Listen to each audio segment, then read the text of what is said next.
말씀의 제목 우리 함께 읽어보겠습니다. 시작. 그와 그 집이 다 세례를 받고 라는 제목으로 말씀 나누겠습니다.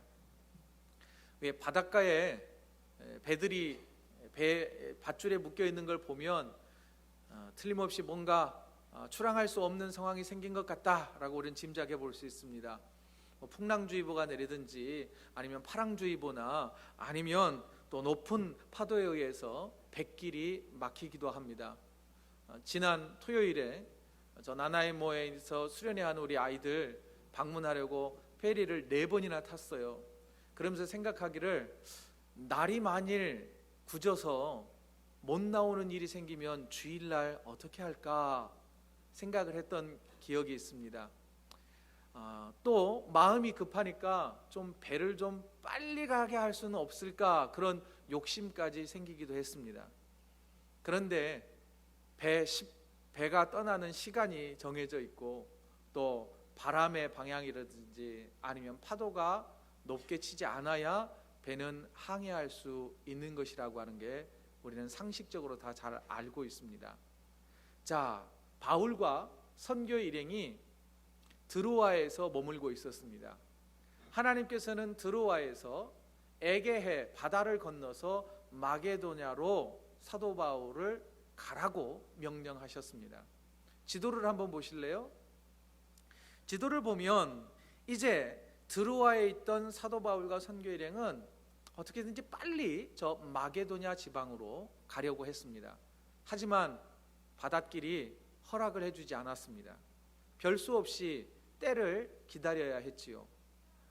드디어 바람의 방향이 바뀌고 파도가 잔잔해지자 드로아에서 이제 사도 바울과 선교 일행은 저 유럽을 향한 첫 항해를 시작을 합니다. 드로아에서 출발한 배는 단 하루 만에 사모드라게라고 하는 섬에 도착하게 됩니다. 그런데 날이 어두워져서 더 이상 항해를 하지 못하고 사모드라게라고 하는 이 섬에서 하룻밤을 지내게 된 바울 일행은 날이 밝자마자 사모드라게 섬에서 이제 네아폴리라고 하는 곳으로 배를 타고 이동을 합니다. 그런데 본문 11절을 보면 이렇게 되어 있습니다. 드로아에서 저 네아폴리까지 직행했다라고 되어 있습니다. 여기에서 직행했다는 말은 직선거리로 갔다는 말은 아니라는 거 아시죠? 뱃길이 직선거리로 갈 수 없지 않습니까? 그러면 이 직행했다라고 하는 말은 순조롭게 항해했다라는 뜻입니다. 그리고 본문을 보면 이 드로아에서 네아폴리까지, 네아폴리는 유럽의 첫 관문인 항구입니다. 이곳까지 며칠 만에 갔나요? 본문을 한번 잘 보십시오. 며칠 걸렸습니까? 단 이틀이 걸렸습니다. 드로아에서 네아폴리 항까지는 240km 정도가 떨어져 있는 거리입니다. 보통 이 뱃길은 닷새를 가야만 갈 수 있는 뱃길이었습니다. 그런데 이틀 만에 도착한 것입니다. 실제로 사도 바울은 지금 2차 선교 여행을 하고 있는데 3차 선교 여행을 할 때 이 항해했던 뱃길을 거꾸로 거슬러 오는데 사도행전 20장 6절을 보면 그때에는 닷새가 걸렸다라고 분명하게 기록으로 남겼습니다. 자, 그러면 닷새가 걸리는 뱃길을 어떻게 이틀 만에 그렇게 빨리 갈 수 있었을까요? 여러분, 당시 바울이 이용한 배는 제트 엔진이 달린 회속정이 아닙니다. BC 페리처럼 큰 배도 아니죠. 돛을 펼쳐서 바람의 힘에 의해서 항해하는 범선이었습니다. 다시 질문을 던져봅니다. 그러면 어떻게 닷새길을 이틀 만에 갈 수 있었을까요? 틀림없이 바람을 등지고 갔기 때문에 빨리 갈 수 있었을 겁니다. 맞바람이 일었다면 분명 직행하지 못하고 지그재그로 항해했을 것이기 때문에 닷새가 아니라 열흘이 더 걸릴 수도 있었을 것입니다. 그러면 도대체 누가 이 바람을 보내셨을까요? 저는 분명 하나님이라고 단언코 여러분들에게 말씀드릴 수 있습니다. 하나님께서 바람의 방향을 바꾸어 주셨고, 바울이 탄 그 배를 뒤에서 빨리 가도록 바람을 불어 주셨다는 것이죠. 여러분, 이 바람이라고 하는 단어를 잘 좀 깊이 생각해 보면 바람은 곧 성령님을 상징을 합니다. 루아흐라고 하는 성령님이라고 하는 이 단어 자체가 바람, 호흡이라고 하는 뜻을 가지고 있어요. 그러면 닷새길을 이틀 가게 하신 분은 누구예요? 바로 성령 하나님께서 사도 바울을 빨리 가게 하셨단 말입니다. 여러분, 우리의 삶의 인생 가운데서도 조금 더 빨리 가고 싶을 때 있지 않습니까? 특별히 이 캐나다에 살다 보면 조금 빠르게 뭔가 일이 진행되었으면 하고 하는 그런 소망을 품을 때가 있습니다. 어떻게 하면 하나님이 주신 은혜로 말미암아 성령 하나님이 마치 등 뒤에서 우리를 떠밀어 주시는 것처럼 더 빨리 갈 수 있을까요? 그런데 여러분, 닷새 거리를 이틀 만에 가는 이런 기적과 같은 일, 엄청난 은혜를 경험하는 것은 아무 때나 경험할 수 있는 것도 아니고 누구나 다 경험할 수 있는 것도 아닙니다. 그렇다고 우리가 경험하지 못하라는 것도 없습니다. 우리도 얼마든지 이런 은혜를 경험할 수가 있습니다. 자, 그러면 어떤 사람을 하나님께서는 더 빨리 가게 하실까요? 어떤 사람에게 성령의 은혜가 강하게 임할까요? 오늘 본문에 유추해서 보면, 오늘 본문을 통해서 보자면 하나님의 뜻에 순종한 사람들, 하나님의 뜻에 굴복당한 사람들, 하나님이 생각하실 때 빨리 보내고 싶은 사람들에게는 빨리 가는 은혜가 주어지더라는 것입니다. 또 하나 보십시오. 사도 바울이 빨리 갈 수 있었던 이유는 무엇냐면, 그는 장사하기 위해서 저 유럽을 향하여 배를 탄 게 아니에요. 저 로마의 철학을 공부하기 위하여 공부하려고 배 타고 가지 않았습니다. 저 빌립보에 가면 제2의 로마시라고 할 정도로 로마의 문화와 문명과 여러 가지 또한 오락들이 있었어요. 콜로세움 경기장에서는 말초신경을 자극할 만한 오락거리가 있었단 말입니다. 사도 바울은 그런 오락하기 위하여서, 문화를 즐기기 위하여 배를 타고 에게해를 건너간 게 아니란 말입니다.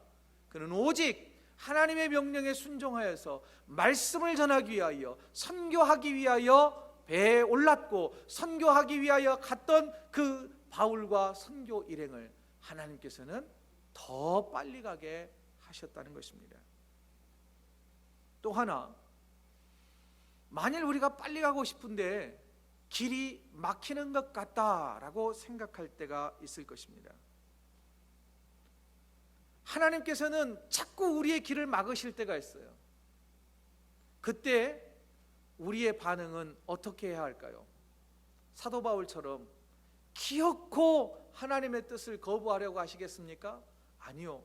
하나님이 막으신다면 그 누구도 그것을 뚫을 수 없습니다. 거부할 수 없어요. 그때는 하나님이 다시 길을 여실 때까지 잠잠히 기다리는 것이 지혜로운 방법입니다. 여러분, 사도 바울은 다른 길로 가려 했지만 하나님께서는 막다른 골목인 드로아에 갇히게 하셨어요. 드로아는 항구였습니다. 더 이상 도망칠 곳이 없었어요. 모든 길을 다 막으셨어요. 막으신 후에 하나님께서는 저 유럽으로 가는 백길을 열어주셨단 말입니다. 새로운 길, 자기가 계획하지 않았고 꿈에도 꾸지 않았던 유럽으로 가는 그 새로운 문을 하나님이 열어주셨다고 하는 것을 기억하십시오. 만일 저와 여러분의 길이, 가고자 하는 길이 막혔다면 멈추어 서십시오. 언제까지요? 하나님이 여실 때까지. 하나님이 여실 때까지 하나님을 의심하지 말고 하나님께서 그 길을 열어주실 것이라고 믿으며 간구하십시오. 그러면 예상하지 않았던 그 새로운 길을 열게 하시는 주의 은혜를 경험하게 될 것입니다. 드디어 다시 지도를 한번 보시죠. 드디어 이틀 만에 드로아에서 네아폴리에 도착한 사도 바울은 곧장 이그나티아라고 하는 군사도로와 산업도로, 오늘날로 말하자면 군수 산업도로인 하이웨이를 따라서 약 15km 동쪽으로 떨어진 빌립보라고 하는 도시로 길을 떠납니다. 오늘 본문 12절을 보면 빌립보라고 하는 도시에 대해서 약간의 설명을 붙여 놓았습니다. 다 같이 한번 읽어보지요. 시작. 거기서 빌립보에 이르니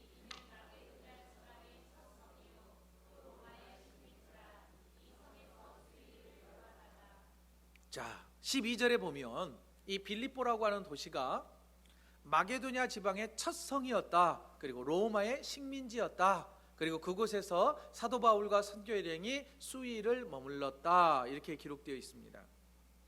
자, 여기에서 빌립보라고 하는 도시가 첫 성이라고 하는 의미가 무엇일까?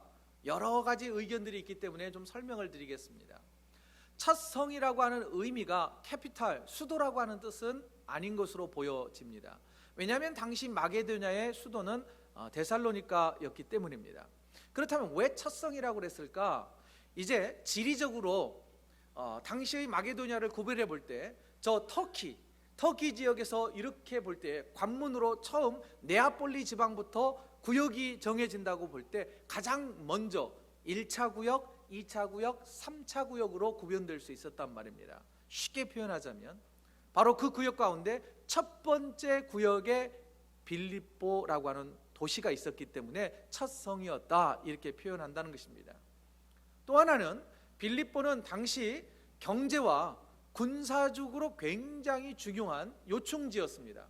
그러니 마게도냐 전 지역에 있어서 수도를 제외한 다른 어떤 도시들보다 굉장히 중요한 도시였기 때문에 첫 성이다라고 표현했다는 것이죠. 이 빌립보라고 하는 이 시에 대해서 조금 더 설명을 해보죠. 빌립보는 여러분들 다 알고 계시는 알렉산더 대제의 아버지였던 마케도니아 필립 2세가 아주 오래된 구도심을 새롭게 혁신 도시로, 새 도시로 개발한 아주 신도시입니다. 이 도시에는 주로 누가 살았느냐면 퇴역한 로마 군인들이 집단 거주지를 이루어서 살았습니다. 그리고 오래된 도시를 개혁도시로, 신도시로 만들었기 때문에 사람들이 많이 들어와 살아야 되잖아요. 그래서 이주하는 사람들에게는 굉장한 베네핏이 주어졌습니다. 첫째는 세금 혜택이 주어졌고요. 그 다음에 로마 시민권이 주어졌습니다. 그리고 문화, 경제, 할 것 없이 많은 혜택이 주어졌습니다. 그리고 로마의 수도였던 로마시를 그대로 복사해 놓는 것처럼 여러 거리라든지 아니면 여러 건축물 이런 것들을 그대로 옮겨 놓은 듯해서 당시 사람들은 빌립보를 제2의 로마시다라고 할 정도였습니다. 자, 바울은 이런 빌립보에 도착해서 수일을 머물렀습니다. 여기서 또 수일이라고 할 때 영어로는 several days 이렇게 돼 있고 한글로 수일이라고 하면 굉장히 오랫동안 머물렀던 것으로 보여지는데 국어사전을 보니까 수일은 하루 또는 2, 3일 이 정도 아주 짧은 기간을 말해주고 있습니다. 빌립보에 도착한 바울과 선교 일행은 그곳에서 이제 짐을 풀었어요. 하루 이틀 정도 쉬면서 짐을 풀고 이제 이 지역을 좀 살펴보려던 차에 13절로 본문을 넘어가 보면 마침 안식일을 맞게 됩니다. 신실한 믿음의 사람이었던 사도 바울과 실라와 디모데 그리고 또한 누가는 안식일이 되면 예배하는 게 아주 중요한 사람들이 아니었습니까? 그래서 예배할 장소를 찾아보았습니다. 그런데 빌립보에는 회당이 없었어요. 유대인 남자 10명만 있으면 유대인들은 가는 곳마다 회상을 세웠어요. 그런데 빌립보에는 회당이 없었던 것으로 보여집니다. 그래서 성 밖을 나가서 강가로 나가 어디 기도할 장소가 없나라고 살피던 중에 이 강가에 앉아 있는 여인들을 만나게 됩니다. 자, 여기서부터 새로운 역사가 쓰여지기 시작을 합니다. 사도 바울과 선교 일행은 빌립보에 머물렀을 때 안식일을 맞아 그들이 한 행동은 뭐였는 거 아니에요? 기도할 장소를 찾았다는 거예요. 여러분, 유대인들이 한 명도 없었던, 한 명, 10명도 채 남자들이 없었다는 것은 그곳은 영적으로 불모지였다는 뜻과 똑같습니다. 이방인의 도시였다는 거예요. 복음이 전해지지 않은 곳이었단 말입니다. 그리고 사도 바울과 선교 일행은 빌립보가 낯선 지역이었습니다. 그곳에서 복음을 전한다는 것은 쉽지 않아 보입니다. 실제로 다음 주에 우리가 살펴보겠지만 이 빌립보에서는 큰 고난을 당하기도 합니다. 새로운 개척 선교를 시작하기에 앞서서 바울과 선교 일행이 선택한 최선의 방법은 무엇이었는가 하니 하나님께 기도하는 거였습니다. 드로아에서 저 네아폴리까지 더 빨리 오도록 도우신 성령 하나님께, 하나님, 우리에게 복음을 담대히 증거할 수 있는 능력을 주십시오. 두려워하지 않게 하여 주옵소서. 하나님, 우리를 여기까지 보내신 하나님의 뜻과 그 이유를 분명히 깨닫게 해주십시오라고 기도하기 시작했던 것입니다. 하나님께서 예비하신 전도의 대상자들을 만나게 해 주시옵소서라고 기도했을 것입니다. 또한 무슨 일을 만나도 주님을 찬양하게 하시고 그 어떤 일을 만나도 기도하기를 쉬지 않게 하여 주옵소서라고 간절히 기도했을 것입니다. 사랑하는 성도 여러분, 새로운 출발점에 혹시 여러분들은 서 계시지 않습니까? 뭔가 새로운 일들을 계획하고 계시다면 여러분들이 서 있는 그곳에서 취할 태도는 기도하는 것입니다. 하나님, 내 앞길을 인도하여 주옵소서. 무엇보다 또 우리 자녀들이 이제 내일 모레면 새 학년이 시작됩니다. 새 학년을 시작하기에 앞서서 여러분 자녀들을 위해 기도하십시오. 여러분 자녀들의 미래를 하나님 손에 내어 맡기십시오. 마치 사도 바울이 영적 불모지요 첫 발을 내딛은 빌립보에서 기도하여 하나님께 능력을 덧입었던 것처럼 여러분 기도하십시오. 그리고 우리가 하나 한 가지 약속하기를 원합니다. 화요일 아침에 너무 급하게 그래 갔다 와 이러지 마시고, 자 앉자 아니면 또 서자, 아이에게 두 손을 머리에 얹고 하나님, 이 자녀를 하나님 손에 의탁합니다. 집을 나서는 순간 나는 이 자녀를 보호할 수 없습니다. 전능하신 하나님이 보호하지 않으시면 하나님, 이 아이는 악한 자들에게 노출됩니다. 악한 영들이 이 아이를 만질지도 모릅니다. 하나님, 이 자녀를 주님 손에 의탁합니다라고 여러분 새 출발을 하는 새 학년이 되는 우리 자녀들에게 축복 기도해 주기로 약속하시기를 원합니다. 자, 계속해서 이제 14절을 보시죠. 14절에는 강가에 나갔다가 하나님께서 전도의 대상자를 만나게 해주세요. 특별히 한 여인을 만나게 해주십니다. 14절 다 같이 읽습니다. 시작. 두아디라시아에 있는 자색 옷감 장사로서 하나님을 섬기는 루디아라 하는 한 여자가 말을 듣고 있을 때 예수께서 그 마음을 열어 바울의 말을 따르게 하신지라. 14절에는요 이 한 여인의 이름이 루디아라고 말해주고 있습니다. 그리고 그의 고향은 저 아시아, 바다 건너 아시아에 있는 두아디라라고 하는 그곳 출신이라고 말해주고 있습니다. 그리고 그의 직업은 옷감 장사였습니다. 특별히 자색을 염료를 사용해서 만드는 고급 원단을 만드는 의류 사업을 하는 여성 사업가였습니다. 루디아가 취급하는 자색 옷은 어떤 것인가 하니 그림을 하나 보실래요? 당시 로마의 왕족들과 귀족들 그리고 고급 관리들, 군인들이 입는 저 홍포를 말해주고 있습니다. 그 자색 옷감이 굉장히 고가에 팔렸습니다. 그런데 루디아의 고향이었던 두아디라는 이 염색업으로 아주 잘 알려진, 아주 잘 발달된 곳이었습니다. 고향에서 아마 물건을 떼다가 다시 염료를 입혀서 이 빌립보시에서 잘 귀족들에게 팔아서 큰 돈을 벌었던 것으로 보여집니다. 그리고 본문 14절은 이 루디아라고 하는 여인이 하나님을 섬기는 여자였음을 말해주고 있습니다. 하지만 당시의 루디아는 유대인 정도의 신앙을 가지고 있었어요. 루디아는 하나님은 알았지만 우리의 유일한 구세주 되시는 예수 그리스도에 대한 복음은 믿지도 않았을 뿐더러 들어보지도 못했던 구원의 소망이 없는 자였습니다. 바울은 냇가에서 이 루디아와 함께 모여있는 여러 명의 여인들에게 복음을 전하기 시작을 했습니다. 마침내 복음을 듣고 있던 많은 여인들 가운데서 오직 루디아라고 하는 한 여인만이 성령님께서, 하나님께서 그 마음 문을 열어주셔서 그를 구원의 은혜를 베풀어 주셨습니다. 그리고 15절 보시죠. 15절, 그와 그 집이 다 세례를 받고 구원받는 은혜를 루디아와 그 가족에게 허락해 주셨습니다. 자, 여기에서 이제 왜 하나님이 그토록 사도 바울을 빨리 가게 하셨을까? 그 이유를 분명하게 찾을 수 있었습니다. 또 하나, 여러분, 사도 바울은 며칠 동안의 여정을 통해서 좀 피곤하지 않았겠습니까? 그럼 그냥 숙소에서 쉬면서 함께 우리 숙소에 모여서 함께 기도합시다, 충분히 그랬을 수도 있을 텐데 굳이 성 밖을 나가 강가에 있는 여인들을 찾아갔단 말입니다. 왜 찾아갔을까요? 하나님께서는 사도 바울을 빨리 마게도냐로 빌립보로 보내어서 루디아라고 하는 한 여인을 구원하기를 원하셨던 것입니다.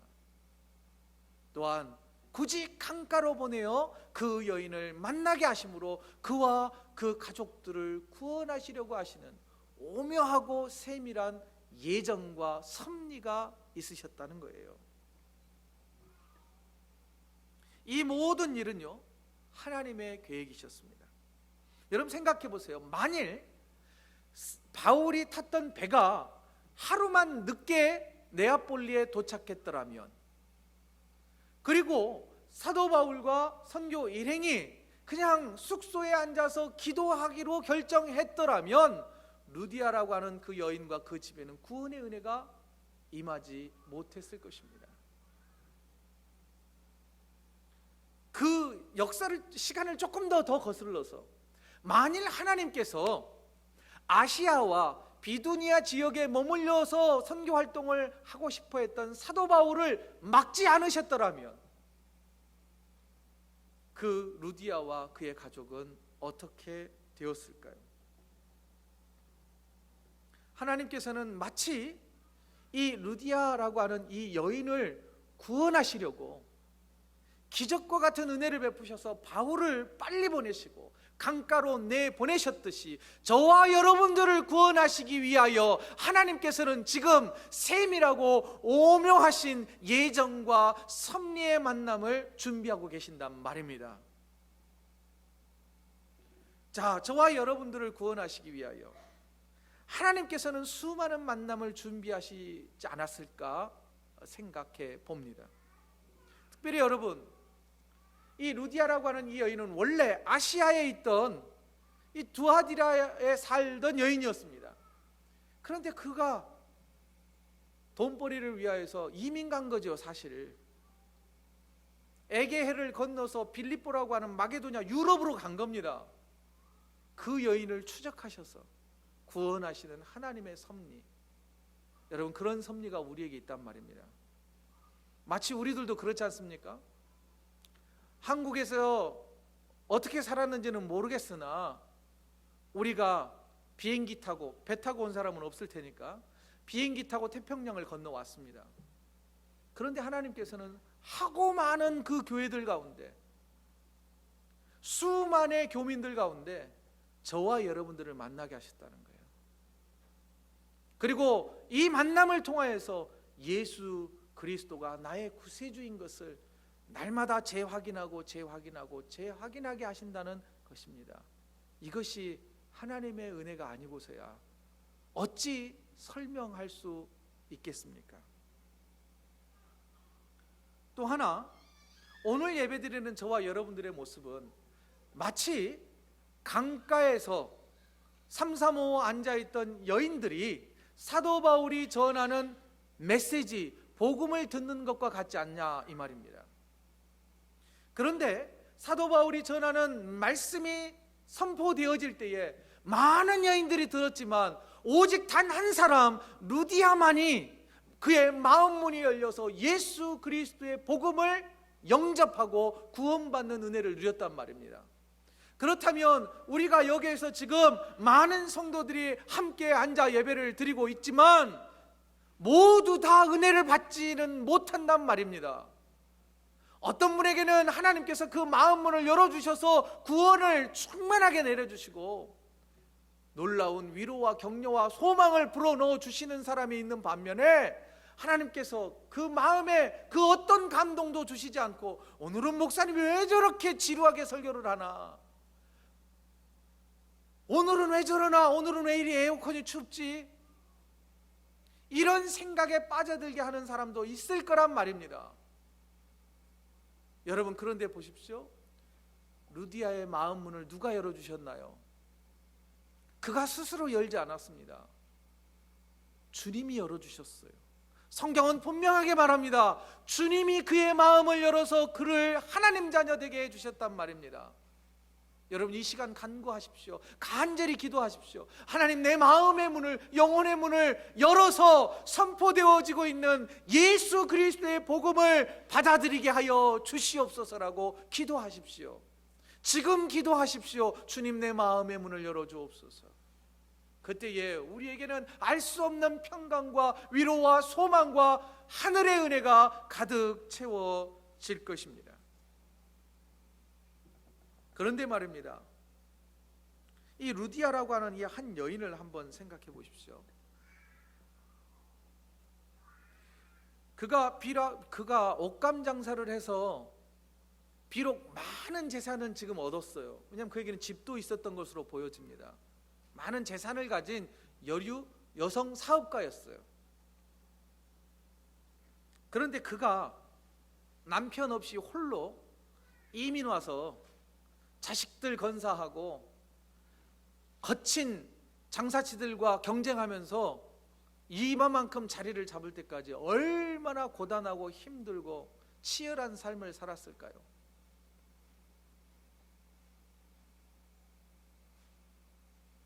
마치 우리의 모습을 보는 것 같지 않습니까? 이민 1세대로서 어떻게든 이 땅에서 버티고 살아보기 위해서 굳은 일 마다하지 않고 한국에서 그 좋던 직장 다 내려놓고 여기 와서 수고하는 우리의 모습과 같지 않냐, 이 말이죠. 아마 그녀는 아빠 없이 자라는 자녀들을 위해서 악착같이 돈 벌었을 거예요. 자기처럼 살지 않게 하기 위해서. 조금 부유하게, 우리 자녀들만큼은 좀 더 넉넉하게 살게 하고 싶어서 밤낮 가리지 않고 일했을 것입니다. 아마 돈으로 로마 시민권이라도 사서 그들의 지위를 보장해주고 미래를 보장해주고 싶었을 것입니다. 그런 루디아에게 하나님께서요, 로마 시민권 대신 하늘의 시민권을 허락해 주셨다는 거예요.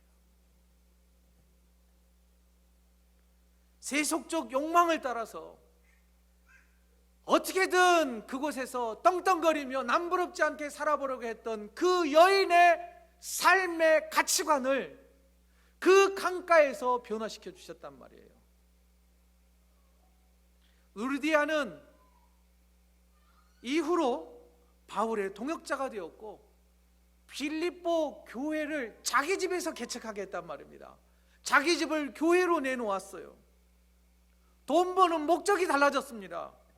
사업을 하는 이유가 바뀌었어요. 예수를 영접하고 난 뒤 그의 씀씀이가 바뀌었단 말입니다. 루디아의 변화된 모습을 바라보면서 나는 그럼 어떠한가?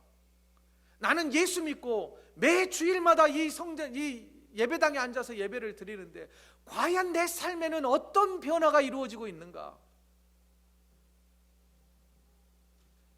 사랑하는 성도 여러분, 루디아의 모습을 통하여서 우리의 모습을 발견할 수 있기를 원합니다. 우리도 가치관이 변하고 다 변할 수는 없겠죠. 그러나 작은 일부분이라도 믿는 자의 삶의 태도를 보일 수 있기를 간절히 소망합니다. 말씀을 정리해 보죠. 사랑하는 성도 여러분, 더 빨리 가고 싶으시죠? 방법이 있습니다. 하나님께서 빨리 보내고 싶은 사람이 되면 됩니다. 그 방법은 순종하는 겁니다. 복음을 위하여 살기로 결단하시면 됩니다. 혹 낯선 곳, 한 번도 해보지 않은 일, 또는 새로운 출발점에 서 있다면 그때가 기도할 때입니다. 나보다 더 크시고 전능하신 하나님의 능력을 의지할 때입니다. 그리하면 무슨 일을 만나든지 하나님께서 어떤 응답을 주시든지 우리는 하나님의 사랑을 받고 있다고 하는 그 사실을 깨닫게 될 것입니다. 무엇보다 더 중요한 것은 주의 말씀이 우리의 마음의 문을 열어서 구원의 소망을 가득 채워주시기를 간구하십시오.